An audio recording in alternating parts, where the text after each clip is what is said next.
So the heavyweight division, the UFC, currently has the incumbent heavyweight champion, formerly the undisputed heavyweight champion as of last weekend. We have the interim heavyweight champion as of last weekend. We have a contender who has defended the heavyweight title more times than anybody else in the history of the heavyweight division in the UFC. And we have a contender who is widely regarded as the greatest of all time. And I find this quite interesting, so I wanted to talk about it before I do. My name is Rahul Jaitan. This is the Battle Camp. Thank you very much for joining me. Please do subscribe to the channel if you haven't already. So look, you don't get any points for guessing the four fighters that I was just describing, but for the benefit of those that are slightly confused, let me just name them for you. So we got Francis Ngannou, the incumbent heavyweight champion. I'm not really quite sure what you call the guy that's the actual champion. Now that we have an interim champion, who is obviously Ciryl Gane. We've got Stipe Miocic, the most successful champion in the history of the division. And then we got Jon Jones, arguably the greatest of all time, although he's never actually fought in the division. I find the landscape of the heavyweight division in the UFC quite interesting, and I find the dynamics between the four fighters that I've just spoken about quite interesting. So I wanted to talk about this a little bit. So it's a bit difficult to kind of discuss four different fighters because there's so many different connotations and so many different fights that could potentially happen. So bear with me while I kind of muddle through this. But if you cast your minds back to a year ago, right, the landscape of the heavyweight division was same, but different. Let me explain. We had Stipe Miocic, who was the champion. We had Francis Ngannou, who believed that he should be the #1 contender. We had Jon Jones that had proudly announced that he's moving up to the heavyweight division and he's in pursuit of greatness. And with that, he wants to be paid great money. He wants to be paid like Deontay Wilder is paid for fighting in the heavyweight division in boxing. And we had Daniel Cormier, the fourth man in the equation. And obviously, Stipe Miocic beat Daniel Cormier in August of 2020, which kind of cleared things up a little bit. But the dynamic between these three fighters were quite similar back then. Because like I said, Francis Ngannou believed he should be #1 contender, and he had a bee in his bonnet about the fact that Jon Jones might leapfrog Francis Ngannou for a shot at the heavyweight title. We had Stipe Miocic, who was disgruntled because he didn't really want to fight Daniel Cormier for a third time, because he would have much rather have faced Jon Jones, because he believed he'd earn more money facing Jon Jones. And Jon Jones just believed he deserved more money, full stop. So he just never booked a fight, and he still hasn't to this day. To this day! Speaking of Deontay Wilder. And now if we look at the heavyweight division, the same three guys still seem to be disgruntled with the UFC. Their relationship with the UFC currently isn't where you'd want it to be if you want to fight on a regular basis and earn the kind of money that you think you deserve. And the fact that Ciryl Gane has kind of slipped in through the back door and won this interim title is testament to that. So I don't really want to discuss Ciryl Gane too much in this video, because I feel like he's kind of lucked out. And this time last year, I don't feel like he thought he was anywhere near in contention for a shot at the title. And in a matter of 3 or 4 fights, he's managed to achieve that, albeit an interim title. So let's start with the incumbent, formerly the undisputed champion, Francis Ngannou, because obviously I've made a couple of videos around the time when they announced the fact that Ciryl Gane and Derek Lewis were fighting for this interim title. I've spoken about kind of public exchanges that Francis Ngannou has had with regards to fighter pay, and his agent or manager or whatever the guy was who was commenting on Instagram posts has had with Dana White. And Francis Ngannou finds himself in a position where it felt like he has for a while been angling for a Jon Jones fight. That's the fight that he wanted. And it feels like also that's the fight that Stipe Miocic wanted when he was champion, right? And he's now in this position where it's basically Ciryl Gane. Like, there's no other fight that can be made to solidify a heavyweight champion apart from a Francis Ngannou against Ciryl Gane bout. Or is there? Because this interim heavyweight title that's just been let's face it, right? They put this title fight together for the benefit of of the event, right? They wanted to sell seats, they wanted to sell tickets, they wanted people to be in attendance for that event over the weekend. It wasn't for the integrity of the division, and I don't really feel like it was to bolster pay-per-view sales. I don't feel like that was the main driver for putting this title fight together. And in the spirit of boxing, there are many occasions where interim champions are crowned and the incumbent or the regular champion, or I don't know what the actual terminology is for someone that's in Francis Ngannou's position, they don't often have to fight this interim champion right away, and they could fight in boxing terminology, a mandatory. And I don't feel, I mean, if the UFC can throw this arbitrary interim championship together, if they're able to strike up a deal with Francis Ngannou and Jon Jones for a heavyweight title fight, then I personally don't really see what's stopping them. Do you know what I mean? Because what was the logic behind having this interim title fight in the first place? I feel like that's the fight that that's the fight that Francis Ngannou wants, and I feel like that's the fight that Jon Jones wants, and maybe for slightly different reasons, but I'll touch on that a little bit later on in the video.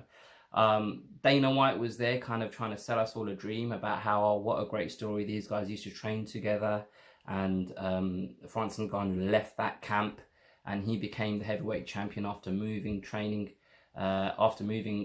coaches, etc., moving to the States. And Ciryl Gane was there watching Francis Ngannou leave, and he's been built up, and he is now a viable challenger for Francis Ngannou. And don't get me wrong, yeah, in a vacuum, that is a very good story. But I tell you what, the best stories in combat sport are ones where there is genuine intrigue around two fighters that are pit against each other to compete, and when there is actual animosity between two fighters that are equally matched, right? Now, I'm not saying that there's animosity between Francis Ngannou and Jon Jones, but there has been words that they've swapped over the last few months. There's been public call-outs on both sides over the last few months. And for me personally, we were in a position where we had a very, very, very, very, very dominant heavyweight, because he knocked out 3 or 4 fighters on his road back to challenging for the heavyweight title against Stipe Miocic in March of this year. And we've got the most dominant champion in the light heavyweight division history, I'm assuming, because it's Jon Jones. So you've got a competitive rivalry there, and you've got a bit of a personal rivalry between the two, and you've got enough of a resume behind both of these fighters, and enough of a profile behind both of these fighters for them to come out and compete in a fight that you can say, yeah, that's the bad guy, that's the baddest man on the planet. Now, I'm not saying Ciryl Gane isn't good enough to beat both of these guys. I'm not saying Ciryl Gane doesn't have a claim to stake in those conversations, but I just feel like he just hasn't, like, he's had what, a handful of fights, 10 fights in his career or something like that. He just hasn't got the experience and the resume and just the profile to say this is the guy. Do you know what I mean? And I feel, especially under the circumstances in which he got this title shot, it kind of doesn't really do him personally many favors in terms of being in these conversations for a heavyweight title. Moving on to Jon Jones, like I said, he's been a bit of a black cloud over the division, because it feels a bit like he's the money fight. He's the guy that both Francis and Stipe wanted to fight this time last year. I mean, I don't know. I don't know how far away his valuation is from what the UFC are willing to pay him. I don't know how much leverage he has. I don't know how much of a difference having, what is his name again? How can I forget his name? I can see his face. Richard Schaefer. I don't know how much a difference having Richard Schaefer advise him is going to have in terms of getting Jon Jones back in the octagon. But Dana White and the UFC have called his bluff. He said, he's made that statement. I'm not fighting until 2022, and that's what every time Dana White's asked about Jon Jones and where he fits in this picture of the heavyweight division, that's the answer you get. Or he said he's not fighting until 2022, so we'll worry about that then. But from his perspective, as I was kind of touching on earlier, from a Francis Ngannou point of view, if he is to have an agreement or come to an agreement with the UFC for Francis Ngannou to fight Jon Jones for the heavyweight title, with it's almost like when in boxing you give a fighter step aside money. Here you go, mate, have that. In this case, it would be Ciryl Gane. Hold on to that. Let these two fight, and you get the winner. And I feel like that's best case scenario for Francis Ngannou. That's best case scenario for Jon Jones, and for me as a fan, that would be best case scenario. And I'll explain to you why. I'm not convinced that Francis Ngannou beats Ciryl Gane at this stage, and I'm even less convinced that Jon Jones beats Ciryl Gane. Now, there's two ways of looking at this, right? So you look at it from a competitive standpoint and you say, look, just let them fight each other and may the best man win, right? But at the same time, there's a reason why certain fights do better commercially than others. Because combat sports is a place where you need a backstory, you need a driver, you need a motivation as a fan to put in the time, effort, and energy to pay for pay-per-views and to watch fights. Like I kind of told you guys this weekend just gone, I wasn't motivated to speak about an interim heavyweight title fight where the existing champion had just won the belt a matter of months ago. Like I didn't care, but I would care about a Francis Ngannou and Jon Jones fight more so than I would care about a Jon Jones and Ciryl Gane fight or a Francis Ngannou and Ciryl Gane fight. Having said that, if Ciryl Gane fought any of those two guys, I would be right there. I'd be watching it. I'd be making videos about it. I'd be thinking about it. I'd be excited for it. I'm just saying I'd be more excited to watch Francis Ngannou against Jon Jones. And like I said, I'm not convinced. I'm not convinced that Jon Jones... I feel like to what Jon Jones' strengths are, Ciryl Gane might be the kryptonite. I've said it. I've said it. I feel like Jon Jones might have a better chance of beating Francis Ngannou than he does Ciryl Gane. And I want to see Ciryl Gane flourish in this heavyweight division. But at the same time, I don't want him to just beat people and then there's other fights that I wanted to see and those fights lose their shine. AKA Francis Ngannou against Jon Jones. And this leaves us the last man in this conversation, Stipe Miocic. Now, Stipe Miocic has been quite vocal and public about his kind of views on how the UFC have kind of navigated through the heavyweight division. And recently, I think it was a couple of weeks ago, there was a post that ONE FC posted on Instagram, or One Championship, sorry. They said, who should Chatri sign to One Championship? Nominate yourself or a fighter you know via the link in our bio. And Stipe Miocic commented under that post going with that emoji 4 times, not just once, 4 times. Although he done 1 and then there was a space and then he done 3 right next to each other. So he obviously accidentally pressed the spacebar button, but that's by the by. And then someone commented something and the Stipe Miocic responded saying, I shouldn't have to wait for a winner. I have the most heavyweight title defenses of all time. We're 1-on-1, referring to himself and Francis Ngannou. But DC got instant rematches and trilogies against me, ? And this brings us back to DC, who I started this video kind of talking to in terms of the dynamics of the heavyweight division. Like Stipe Miocic, I'm not saying that he's not justified in having this opinion. I'm not saying that he's not wrong. Like I'm not disagreeing with what he's saying. But we're talking about the UFC here. And when have they ever played fair? When have they ever played fair? Like, at what point do you think you stating things that may well be facts, although, you know, situations leading up to events might be different in terms of where you are now and where DC was then. But DC has always been the favourite. Do you know what I mean? He's always been the favourite. And Stipe, I'm sorry to say, is a guy that the UFC... for me anyway, it feels like that he's never been a guy that they've been fully behind as their champion. I feel like he won the belt and the UFC thought, right, this is a transitional champion, and he wasn't.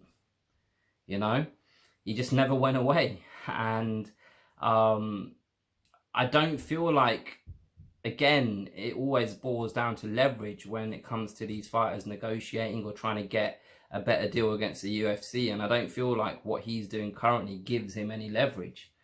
And I feel like the only way that he can position himself back in for a title shot is if he remains active and continues to fight. And going back to this pretend scenario that I've just been describing about Francis Ngannou fighting Jon Jones for the heavyweight title with Ciryl Gane stepping aside. If Ciryl Gane wants to remain active, a perfect opponent for him would be Stipe Miocic for the interim heavyweight title. And that way you get yourself kind of like a nice little four-man tournament. I don't believe for a second that anything that I've just said is likely to happen. But yeah, like I say, I just find the current situation we're in interesting, given how things have unfolded over the last year. And I just wanted to share all of that with you guys. I feel like I've kind of covered off everything I needed to cover off. There's so many different points that I made that I should have just written things down. I try to freestyle, and I think I've covered everything. The only thing that I will say is I don't know if I mentioned about how Dana White, I think I did talk about Dana White saying, oh, this is such a great story, Vince couldn't have written this, in terms of the backstory between Ciryl Gane and Francis. But I just feel like a better story is Jon Jones against Francis. That's a better story. That's a more compelling story, because when it comes to stories in combat sports, the best ones are the ones that make you put your money on the table because you want to watch the fight. And I don't know the backstory of Ciryl Gane and Francis Ngannou once being training partners is strong enough in comparison to Jon Jones being the greatest light heavyweight of all time, stepping up, and Francis Ngannou being the scariest man on the planet. And they're going to fight, and we're going to see who is the baddest man in this world. Those are my thoughts, and it's gone longer than I wanted it to. So please do put your comments below. Let me know what you think about the things that I said. Give me your own views about the heavyweight division, and let me know how you think things should be booked out over the next year, from kind of, you know, the remainder of this year and the first half of next year. Yeah, just share your thoughts.